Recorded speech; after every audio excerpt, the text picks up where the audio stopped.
Just curious, we haven't gotten you since Tim Tebow became official, but how's he looked at the position, and how's that? Is it weird for you personally to see him running routes out there and doing things that we haven't seen before? Oh, I wouldn't say weird is awkward. Maybe the first practice, but it's 1 in 90 trying to make the team, and he has improved. It's all new for him, but Tyler Bowen is doing a good job with our tight ends as a whole. O'Shaughnessy and Ellison in particular are. If you watch the video last year and watch him practice now, it's night and day. Those guys have really improved, and that position's trending upward. They're doing a nice job. Before Tim signed, was Tyler Bowen? Did you call him Tebow? So do you actually have two Tebows on the field on the team?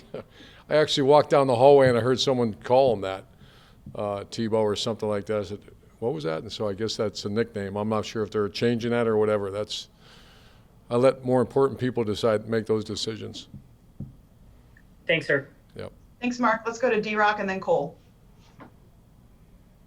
Urban, you've talked before about how important the sports performance stuff is here, but you haven't hired anybody to replace Chris Doyle yet. I'm wondering, is that in the plan anytime soon, or are you going to kind of go without one this year?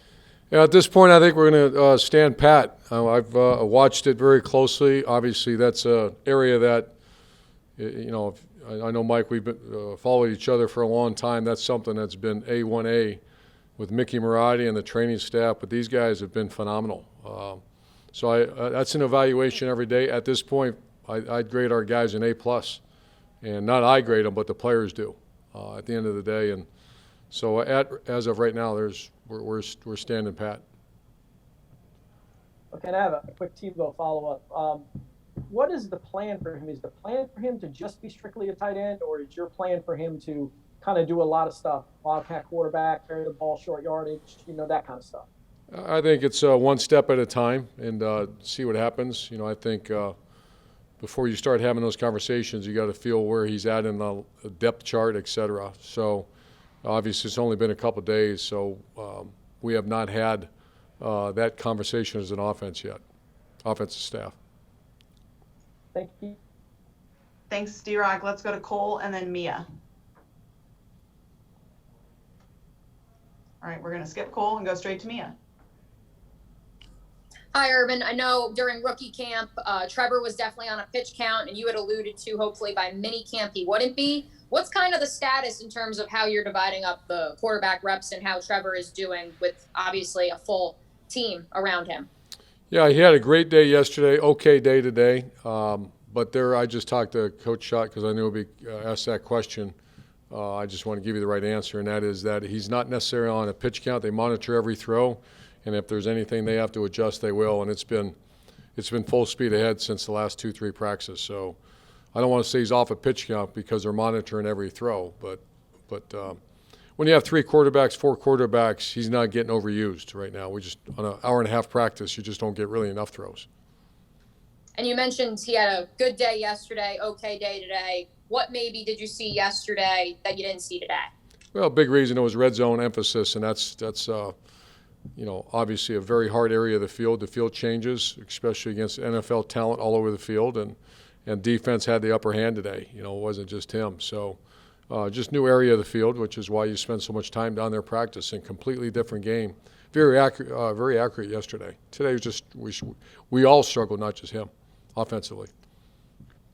Awesome. Thanks, Urban. Yep. Thanks, Mia. Let's go to John Shipley and then Jean Frenette. Hey, Urban, can you talk a little bit about Chris Manhertz and just what you've seen on him, what you've seen from him while he's on the field or in the building?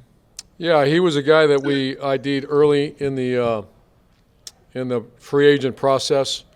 You say, okay, how do you help a young quarterback? Number one is have a solid running game, and we had him as one of the top 2 to 3 blocking tight ends in the NFL. He's a guy that didn't play high school or didn't play college football, so his football is ahead of him. We think he can be a functional receiver as well.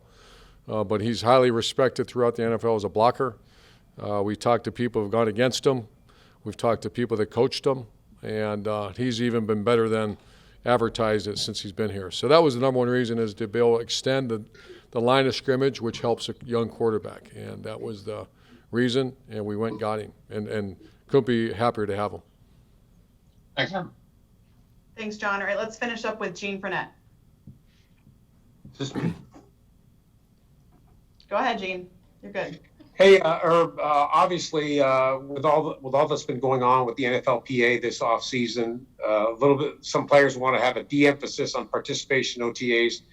For you in this situation, how critical is this part, and how do you see this team coming together in this very early process?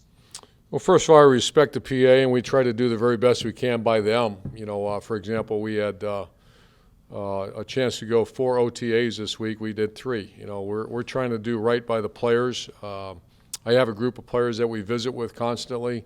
To answer your question, if you didn't have this as a new staff, I can't imagine even, you know, you'd have to just push forward and start in August on the field. So I'm grateful they're here. I believe we're 100%, and they're hungry. They want to learn the offenses, and they, I think, trust the coaching staff and support staff that we're doing right by them. So to answer your question, I can't imagine. Okay. As a follow-up, how would you assess the cohesion, the camaraderie, you know, all those things that you look for in early on, as you did in spring practice with college, the same thing. But you've got so many new guys out here, something like 40 something new guys out here. How critical is it? How has it looked to you so far? I'm not talking about execution at all, because obviously that wasn't very good today in the red zone, but that's not what the question is. Gene, I look at, if you said in January, what would be your ideal vision of what the team looked like in what is May? And once again, I'm not talking about execution. I'm just talking about camaraderie, ownership, work ethic, sports performance, changing bodies, health of players. You know, I'd grade it an A+. I can't be more happy with, everybody talks about the draft and free agency.